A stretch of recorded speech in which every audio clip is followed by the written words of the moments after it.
मो अतुल कुमार पट्टनायक संपादक 12 दल परिचालना कमिटी ओलसिंह। देखो ये जो यात्रा 12 दल गोटे ओलसिंह अन्यतम परिचय जहाँकि स्वाधीनतार बहु पूर्वर आरंभ हो अद्यावधि चालू रही। ये जो 12 दल यात्रा ये यात्रा रे आम आखपाख विभिन्न गाँव दल मैंने विराट पटुआर आसी आम ये यात्रा पड़िया पहुँचती। सेमानंकर कार्यक्रम तांकर पूजा विधि होम यज्ञ जहाँ यथारीति परंपरा अनुसार चली आसुची एवं आमर जो कल्चरल प्रोग्राम सब अनुष्ठित हुए आम यात्रा कमिटी तरफ संपूर्ण ग्रामवासी सहयोग एठी आमे 3 दिन काल एठी यात्रा परिवेषण करा जाए एवं ये जो यात्रा गोटे भाईचारार यात्रा ये यात्रा गोटे परंपरार यात्रा एवं यही यात्रा को आमे माने कहीं जो महापुरुष माने ये यात्रार सृष्टि करथिले सेमानंको मध्य अद्यावधि आम माने समस्ते मन पकाउछु जहाँ सेमानंकर चेष्टा फल ये यात्रा बहु पुरातन कालरू चली आसुची एवं सही परंपरा को आमे मध्य उत्तरदायित्व आगे नौछु। मो ना देवराज बरिसाल मो ये 12 दल कमिटीर उपदेष्टा मेंबर। ये जो 12 दल कमिटी बर्तमान गठित होती सबू युववर्ग नहीं गठित होती। यह एक पुरातन संस्था पुरातन अनुष्ठान। यही अनुष्ठान 1932 मसीह जो महापुरुष प्रतिष्ठित करते से बर्तमान आम ग्रहण ना सत किंतु तांको पाखरे आमे समस्ते आम ग्रामवासी तथा ये अंचलर प्राय 10 ରୁ 15 खंड ग्रामर समस्त लोक पाखे चिर ऋणी एवं नमस्य। यही 12 दल 1932 मसीह अनुष्ठित हो बर्तमान 2024 मसीह बर्तमान परिचालना होची एवं यह 92 वर्ष धरी हेलानी। तेणु ये अंचलर समस्ते गोटे कथा कहते यही 12 दल कमिटी ये 12 दल यात्रा ये गाँवर समस्ते कहते आम गाँ यात्रा बोली गोटे बड़ परिचित अच्छी। मुझे कही मोर वक्तव्य शेष कर सिंह 12 दल यात्रा कमिटीर उपदेष्टा एडभाइजर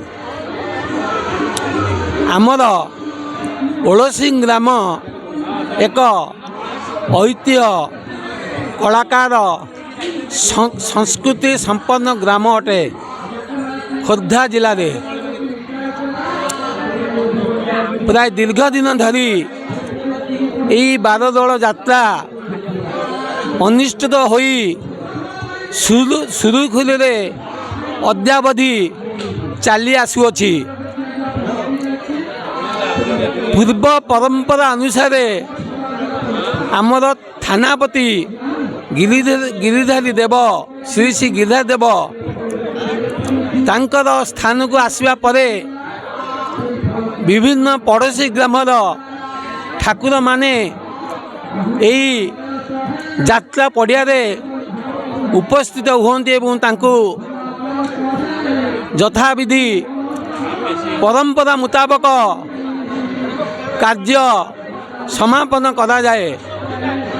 यही कार्य को सुरुखुरुरे संपादन करने पाई आमर स्वतंत्र 12 दल यात्रा कमिटीर प्रत्येक साईरू बा प्रत्येक वार्डरू भाई मान को नहीं एक कमिट करा जाइए।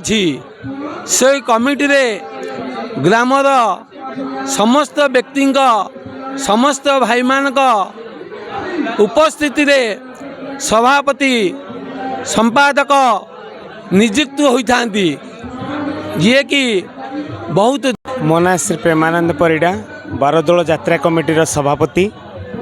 आमर ये यात्रा बहु पुरातनर या टिके पूर्वर आमर सेक्रेटरी महोदय कहते ये यात्रा 1932 मसीह आरंभ होता। तेणु यार बरणी कहले से गोटे इतिहास पूरा। तेणु मो संक्षेप खाली एतिकी कहबी ये परंपरा जो चली ये निश्चित आम पूर्वपुरुष माने करुथिले आमे करुचु पुणी आम आगामी पीढ़ी भी करिवे। तेणु ये यात्रा को ये आखपाख अंचल प्रत्येक ठाकुर जो आसुचंती से ठाकुरर समस्त मुरबी माने ठाकुरंकर मुरबी माने एवं आखपाख अंचल प्रत्येक बुद्धिजीवी माने एवं ଅଧିବାସ କରୁଥିବା ଲୋକମାନେ ବହୁତ ସହଯୋଗ କରୁଛନ୍ତି। ତାଙ୍କରି ସହଯୋଗ ବଳରେ ଆଜି ଏତେ ବଡ଼ ଅନୁଷ୍ଠାନ ଏତେ ଦିନ ଧରି ଚାଲିଛି, ଆଗକୁ ଚାଲିବ ମଧ୍ୟ।